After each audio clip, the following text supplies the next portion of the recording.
Hi friends, எல்லாரும் எப்படி இருக்கீங்க? எல்லாரும் சூப்பராக இருப்பீங்கன்னு நினைக்கிறேன். ஸோ இது பார்த்தீங்கன்னா இன்னைக்கு நான் ஷூட் பண்ணுற டே பார்த்தீங்கன்னா வேலண்டைன்ஸ் டே. என் வாழ்நாளையே முதல் முறையாக வேலண்டைன்ஸ் டே அன்னைக்கு என் வீட்டுக்காருக்கு நான் ஒரு பெரிய சர்ப்ரைஸ் பிளான் பண்ணியிருக்கேன். என்னை பொறுத்த வரைக்கும் அது ரொம்ப என்னோட சக்திக்கு மீறின ஒரு பெரிய சர்ப்ரைஸ். ரொம்ப பெரிய லெவலில் எனக்கு அது பெரிய லெவலில் உங்களுக்கு எப்படி இருக்கும்னு தெரியல. நிறைய பார்த்தீங்கன்னா ஆன்லைனில் அவருக்கு ட்ரெஸ் எல்லாம் ஆர்டர் பண்ணியிருக்கேன். அதுக்கப்புறம் நிறைய விஷயம் பண்ணியிருக்கேன். நான் ஒன்று பார்த்தீங்கன்னா உங்களுக்கு நான் இந்த வீடியோவில் அடுத்தடுத்து நான் உங்களுக்கு காமிக்கிறேன் என்னென்ன பண்ணியிருக்கேன்னு.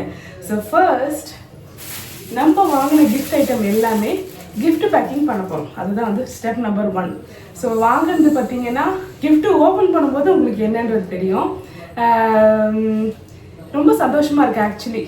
என்னென்னா இது வரைக்கும் பார்த்தீங்கன்னா நான் வந்து வேலண்டைன்ஸ் டேக்குன்னு சொல்லிட்டு பெருசாக எதுவும் நான் வந்து அவருக்கு பண்ணதில்லை.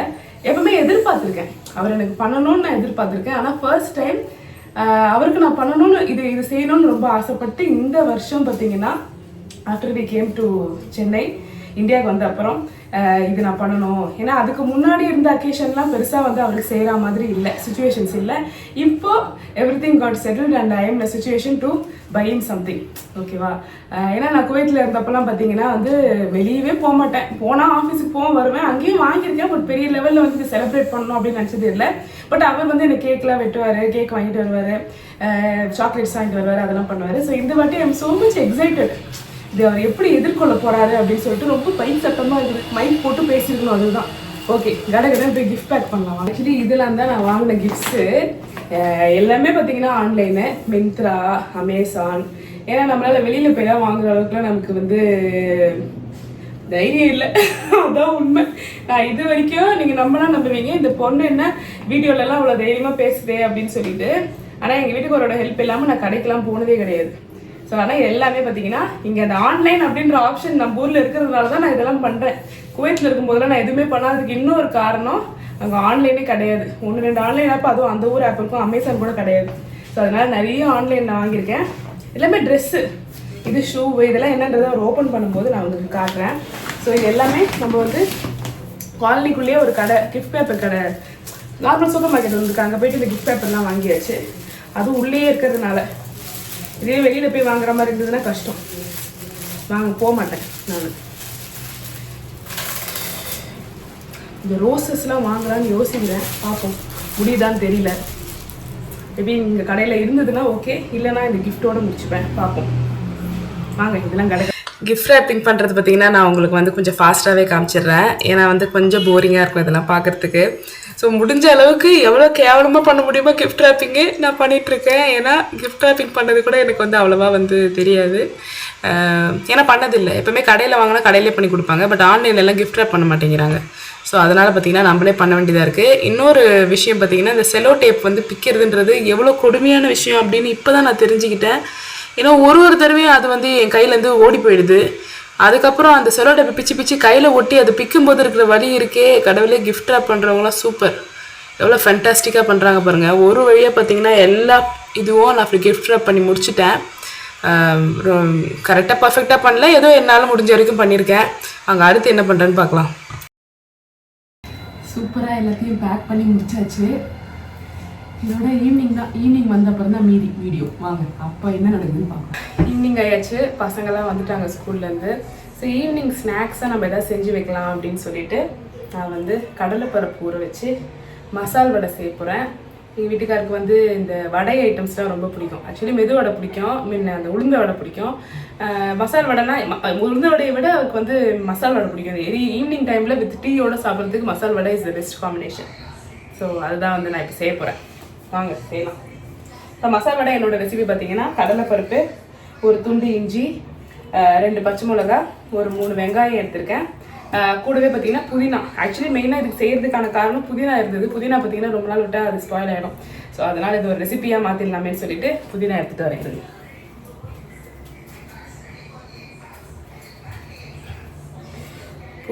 புதினா இதில் போட்டு வச்சுருக்கேன்.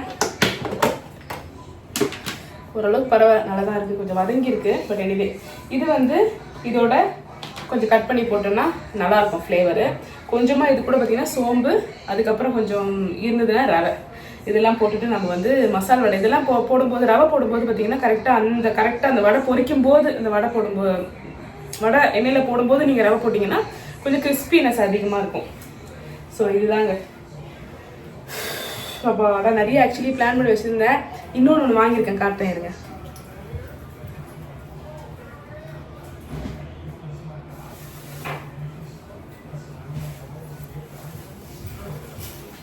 பார்த்தீங்களா ரோஸ், பன்னீர் ரோஸ். என்ன வாசனையாக இருக்குது தெரியுமா? ரோஸ் வாட்டர்லாம் செய்வாங்கன்னு நினைக்கிறேன் இதில். அந்த வாசனை சூப்பர். பன்னீர் ரோஸு ஆக்சுவலி 5 கவர் இருக்குது உள்ள, குட்டி குட்டி கவர் 5 கவர் மொத்தமாக சேர்த்து ஆஃபர் 50 rupees ஒன்லி. தனியாக சிங்கிள் ரோஸ்னால் சிங்கிள் ரோஸ் 50 rupees, அந்த ரெட் கலர். இது அத்தனையும் சேர்த்து 50 rupees. அதனால இது நான் வாங்கிட்டேன். ஸோ அதனால் இது வச்சுட்டு கரெக்டாக இந்த வேலையெல்லாம் முடிச்சுட்டு கொஞ்சம் இது வரத்துக்கு எப்படியும் டைம் ஆகும், நமக்கு 7:30 மணி மேலே ஆகும். அதனால் அது வரைக்கும் நமக்கு நிறைய டைம் இருக்குது. 5 மணி தான் ஆகுது இப்போது. அதனால இந்த வடை வேலையெல்லாம் அந்த மாவெல்லாம் அரைச்சி ஃப்ரிட்ஜில் வச்சுட்டு அதுக்கப்புறம் நம்ம டெக்கரேஷன்லாம் ஆரம்பிப்போம். ஓகே, வடை வந்து செய்யறதுக்கு ஸ்டார்ட் பண்ணிட்டேன். ஐ மீன் வடை மாவு ப்ரிப்ரேஷனுக்கு ஸ்டார்ட் பண்ணிட்டேன். ஒரு சின்னதாக ஒரு 1 இன்ச்சு அளவுக்கு இஞ்சி வந்து கட் பண்ணிக்கிறேன். வெங்காயம் பார்த்தீங்கன்னா 3 வெங்காயம் போட்டுக்கிறேன், மீடியம் சைஸு. அதுக்கப்புறம் பார்த்தீங்கன்னா பச்சை மிளகா ஒன்று வந்து அரைக்கிறதுக்கு யூஸ் பண்ணிக்கலாம். உங்களுக்கு காரம் எக்ஸ்ட்ரா வேணும்னா நான் வந்து 2மே பார்த்தீங்கன்னா கட் பண்ணிக்கிறேன். புதினா வந்து போட்டிங்கன்னா உண்மையிலேயே சூப்பரான ஒரு ஃப்ளேவர் வரும் மசால் வடைக்கு. கூடவே பார்த்தீங்கன்னா சோம்பு, அதுக்கப்புறம் வந்து பார்த்தீங்கன்னா இது ரவை இது பண்ணுற பொரிக்கிறதுக்கு முன்னாடி வெங்காயம் பார்த்தீங்கன்னா ரொம்ப ஃபைனாக சாப் பண்ணிக்கோங்க. மசால் வடையை பொறுத்த வரைக்கும் மாவு வந்து ஃபைனாக மெது வடைக்கு அரைக்கிற மாதிரி, அந்த உளுந்து வடைக்கு அரைக்கிற மாதிரி அரைக்கக்கூடாது. ஜஸ்ட்டு அந்த பல்ஸ் மோடில் ஒரு 10 தடவை பல்ஸ் பண்ணிங்கன்னா கூட போதும். தண்ணியும் அதிகமாக ஊற்றக்கூடாது. இந்த வடையோட ஸ்பெஷாலிட்டி பார்த்தீங்கன்னா இது வந்து நிறைய எண்ணெய் அப்சர்வ் பண்ணாது. அதுவும் இல்லாமல் நீங்கள் எந்த மாதிரி இது பண்ணாலுமே இந்த வடை வந்து பார்த்தீங்கன்னா குறைன்னு அரைக்க தெரியாமல் அரைப்பாங்கன்னு சொல்லுவாங்கள்ல, அந்த மாதிரி அரைச்சா கூடவே இது வடை கிறிஸ்பியாக அப்போ தான் நல்லா வரும், கிறிஸ்பியாக வரும். மோர் தென் இந்த உளுந்து வடைக்கு தான் ரொம்ப ப்ரொசீஜர். அது கரெக்டாக பண்ணால் தான் கரெக்டாக வரும். அது வந்து புஃப்னு வரணும், கல்லுனா கெட்டி ஆகிடும், இல்லைனா சோடா மாவு போடணும், அந்த மாதிரி பிரச்சனைகள்லாம் இருக்குது. ஆனால் இதில் பார்த்தீங்கன்னா அந்த ப்ராப்ளமே கிடையாது. ஈவன் இது கையிலேயே தட்டி போடலாம், கவர் அந்த மாதிரி எதுவுமே அவசியமே கூட கிடையாது. ஸோ டீக்கு சூப்பரான ஒரு காம்பினேஷனு. ஸோ டெக்கரேஷன்லாம் ஸ்டார்ட் பண்ணிட்டேன். எனக்கு தெரிஞ்ச அளவுக்கு நான் வாங்கின பூக்கு ஒரு குட்டி ஹார்ட்டு தான் வந்தது. அதனால் ஒரு சின்ன ஹார்ட்டு போட்டு பசங்கள்லாம் பார்த்திங்கன்னா ஹெல்ப் பண்ணாங்க. அந்த பூவை பிக்கவே மனசு இல்லை, ஆனால் அதை விட்டிங்கன்னா அது இன்னும் கொஞ்சம் நேரத்தில் அதுவே பார்த்திங்கன்னா விதுந்துடும். அதனால் வந்து பிச்சிக்கலாம் அப்படின்னு சொல்லிட்டு. ஏன்னா இந்த பன்னீர் ரோஸ் பார்த்திங்கன்னா அது கொஞ்சம் நேரம் தான் அது வந்து இது இல்லைங்களா. ஸோ அதனால் நார்மல் ரோஸ் தான் வாங்கலாம்னு நினச்சேன். பட் பன்னீர் ரோஸ் வந்து உண்மையிலேயே வாசனை கம்பேரிட்டிவ் டு நார்மல் ரோஸ், அதை நீட்டாக காம்பு பெருசாக வச்சுருக்கிறது. ஸோ இப்போ வந்து என்ன பண்ணுறோன்னு பார்த்தீங்கன்னா ஒரு இது வாங்கியிருந்தேன் அந்த வீட்டு டெக்கரேஷனுக்காக. அதுக்கு வந்து பார்த்திங்கன்னா மரம் வாங்கலை, அதனால் அதை ஃபுல்லாக பார்த்திங்கன்னா அது பூ வச்சு ஃபில் பண்ண போகிறேன். கொஞ்ச நேரம் என் பையன் படிச்சுட்டு இருந்தான், நாங்களாம் ஜாலியாக இது பண்ணுறதை பார்த்து அவனும் வந்துட்டு பூவெல்லாம் பிக்க ஆரம்பிச்சிட்டான். ஸோ எல்லாத்தையும் ரொம்ப முள்ளு வேறு, ரொம்ப டேஞ்சரஸான ஆக்டிவிட்டி, ரொம்ப கேர்ஃபுல்லாக பண்ணணும். இது வரைக்கும் நான் இதெல்லாம் பண்ணாததுனால எனக்கு தெரியல. ஸோ பார்த்திங்கன்னா ஃபைனலி இந்த மொமெண்ட் இஸ் கரெக்டாக அவர் வர டைம் தெரியும், நாங்களுமே ரெடியாக இருந்தோம். ஸோ பசங்களை எங்கே பிளேஸ்மெண்ட் பண்ணுறதுன்னு தெரியல, கரெக்டாக நம்ம கேப்சர் பண்ணுறோம், அதை மறைச்சிடுவாங்களா. நான் எனக்கு அவர் எங்கே நிற்கிறாருன்னு தெரியல, எனக்கு அந்த வீடியோவை பார்த்தா தான் அவர் எங்கே நிற்கிறாருனாலும் தெரியுது. நான் அங்கே நில்லுங்கடா எங்கே நில்லுங்களா. ஓகே நம்ம வாய்ஸ் ஓவர் வேணாம், நம்ம ஒரு பேக்ரவுண்ட் மியூசிக்கோட இந்த வீடியோ பார்ப்போம்.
எப்படி வாங்கணும் அந்த கிஃப்ட்லாம்?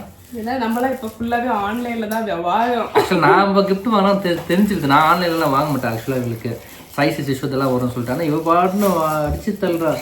ஓகே, இப்போ ஒன்று ஃபஸ்ட்டு பெரிய பாக்ஸ் ஓப்பன் பண்ணுங்களா? ஓகே. எதுவுமே இவர் சைஸா என்னதான் எப்பவுமே யூஸ்வலாக என்ன சைஸோ அதுதான் வாங்கியிருக்கேன். அதனால் மோஸ்ட் ப்ராபப்ளி பிரச்சனை இருக்காது. நீ தரணுமா? அவ தரணுமா? கொஞ்சம் அந்த உட்கார போறியா? சரி உட்காந்து. ஏன்டி இதெல்லாம் அவ்வளோ ஒட்டி வச்சுருக்கீங்க?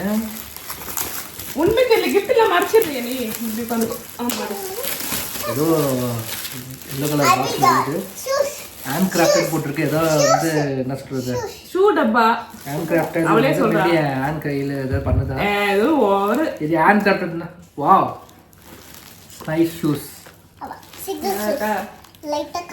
Dark tan colour. இவருக்கு வந்து இது பாருங்க, மெரூன் அண்ட் பிளாக், இந்த கிரேடியன்ட் ஷேட் மாதிரி. இவருக்கு வந்து ஷூஸ்னா ரொம்ப பிடிக்கும்.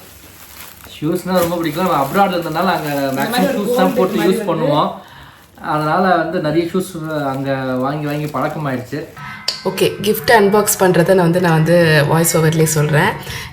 என்னென்னு பார்த்தீங்கன்னா நிறைய பேசிகிட்டே அன்பாக்ஸ் பண்ணுவோம் அப்படின்றதுனால என்னென்னு பார்த்தீங்கன்னா எல்லாமே வந்து டிஷர்ட்ஸ் தான். டிஷர்ட்ஸ் வந்து பார்த்திங்கன்னா ஏன் டிஷர்ட் நான் சூஸ் பண்ணேன்னா அதை வந்து தப்பாக வாய்ப்பு கிடையாது. இப்போ ஃபார் எக்ஸாம்பிள் இப்போ ஒரு சன் கிளாஸஸோ இல்லை ஒரு வாட்சோ மேபி அவரோட ஃபேஸுக்கு செட் ஆகாமையோ இல்லை கைகள் அந்த ரிஸ்ட்டுக்கு செட் ஆகாமையோ இருக்கும். பட் டிஷர்ட் நம்ம ரெகுலராக வந்து அந்த சைஸ் நமக்கு தெரியும். அதனால் வந்து அது கொஞ்சம் மிஸ்டேக் ஆகாத ஒரு பிக்காக இருக்கும் அப்படின்னு சொல்லிட்டு நான் வந்து இதுதான் சூஸ் பண்ணியிருந்தேன். இன்னும் கேட்டால் இது வந்து கொஞ்சம் பட்ஜெட் ஃப்ரெண்ட்லியாக இருக்கிறதும் கூட. நம்ம வந்து ஒரு ஆன்லைனில் பர்ஃப்யூம் நம்ம வாங்க முடியாது, ஏன்னா ஸ்மெல் பண்ண முடியாது. ரெகுலராக நீங்கள் ஒன்று வாங்குறீங்கன்னா அது வேணால் வாங்கிக்கலாம். ரெண்டாவது வந்து பார்த்திங்கன்னா மற்ற வாட்ச் ஆகட்டும் இல்லை வேறு ஏதாவது பொருளாகட்டும் காஸ்ட்லி. இப்போ நான் வாங்கினது எல்லாமே பார்த்திங்கன்னா less than 500, less than 300. அந்த ஷூஸ் மட்டும், அந்த ஜாக்கெட் ஒன்று லாஸ்ட்டாக ஒன்று காமிப்பார், அது மட்டும் தான் காஸ்ட்லி. அது ரெண்டு மட்டும் கிட்டத்தட்ட ஒரு 1000 ரேஞ்ச் அப்படி வந்தது. மற்றபடி மற்றதெல்லாம் வந்து பார்த்திங்கன்னா கொஞ்சம் கம்மி ரேட்டு தான், ஒரு ரெகுலராக வேர் பண்ணுற மாதிரி தான். ஸோ உங்களுக்கு இதில் வந்து நான் எதுவும் கிளியராக காட்டலன்னு நினைக்கிறேன். உங்களுக்கு எது பிடிச்சிருந்ததுன்னு மேபி உங்களால் கிளியராக பார்க்க முடிச்சதுன்னா அதை வந்து கமெண்ட் பண்ணுங்கள். இந்த ஜாக்கெட் வந்து ரொம்ப நாளாக வந்து பைக்கர்ஸ் ஜாக்கெட் கேட்டுட்டு இருந்தார். ஸோ இது பிராண்டடாக லைக் இதுவும் பார்த்திங்கன்னா ஒரு கைண்ட் ஆஃப் பிராண்டு தான்.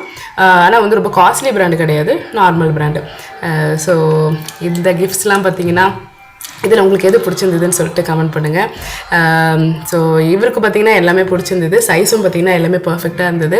இந்த கோட் தான் நான் ரொம்ப பயந்துட்டு இருந்தேன், ஏன்னா கோட்டோட ஃபிட்னஸ் எப்படி இருக்கும் அப்படின்னு சொல்லிட்டு. பட் எனக்கு ரொம்பவே பிடிச்சிருந்தது. உள்ளே அதுக்கு சூப்பராக இன்னொரு டிஷர்ட் ஒன்று வாங்கிட்டு, ஆக்சுவலி இதுக்குமே நல்லா தான் இருக்குது. இது ஒரு நல்ல ஒரு டிஷர்ட் ஒன்று போட்டுட்டு இது போட்டிங்கன்னா இன்னுமே சூப்பராக இருக்கும். ஆக்சுவலி பார்த்தீங்கன்னா லவ் பண்ணுறவங்க, லவ் மேரேஜ் பண்ணவங்க அவங்களுக்கு தான், இல்லைனா லவ் பண்ணிட்டு இருக்கவங்க அவங்களுக்கு தான் வந்து வேலண்டைன்ஸ் டே அப்படின்றது கிடையாது. வேலண்டைன்ஸ் டே அப்படின்றது பார்த்தீங்கன்னா இட் இஸ் லவ் பண்ணலாம். நமக்கு இருக்க ஃப்ரீடம், இந்தியன் ஃப்ரீடம் இல்லடி, சுதந்திரம் தான் சொன்னேன். யாருமே டிஸ்டர்ப் பண்ணாதான் நம்ம யாரும் லவ் பண்ணாங்க. அதனால சரி, நாங்க வந்து பாத்தீங்கன்னா 2 பேரும் வந்து அரேஞ்ச் மேரேஜ் தான், வீட்ல பார்த்து தான் கல்யாணம் பண்ணி அப்படிதான் சொல்லிக்கிறாங்க. நான் எவ்வளவு எமோஷனலா பேசலாம்னு இருக்கேன் தெரியுமா? ஆனா லவ் அப்படின்றது என்ன சொல்றது, நமக்கு வந்து ஏதாவது ஒரு ஸ்டேஜ்ல கல்யாணம் பண்ண அப்புறம் வரும். அந்த மாதிரி உங்களுக்கு என் மேல லவ் எப்போ வந்தது? இப்போ நீங்க பதில் சொல்லி தான் ஆகும். அப்பாவுக்கு போய் இந்த அம்மா வந்து ஜன்னல் வந்து சைட் அடிச்சிருந்தாங்க. ஸோ அந்த நொடி சொல்லுவாங்க பார்த்தீங்கன்னா, ஃபஸ்ட்டு சைட்டுன்னு சொல்லுவாங்க பார்த்தீங்கன்னா. நான் ஃபஸ்ட் சைட் வந்து பார்த்தீங்கன்னா நான் நிறைய வந்து ஃபோன் காலில் பேசியிருக்கோம். பட் அந்த வாரம் லவ் வேறாத நான் அவங்களோட போய் பொண்ணு பார்க்கும்போது அந்த ஃபஸ்ட் சைட் வந்து எனக்கு டீ கொடுக்கும்போது நான் அவளை பார்க்க கண்ணு நோக்க காதல் வந்து முத்திக்கிச்சு மாதிரி அந்த டைம் வந்து எனக்கு மேலே ரொம்ப லவ், ஒரு அஃபெக்ஷன்.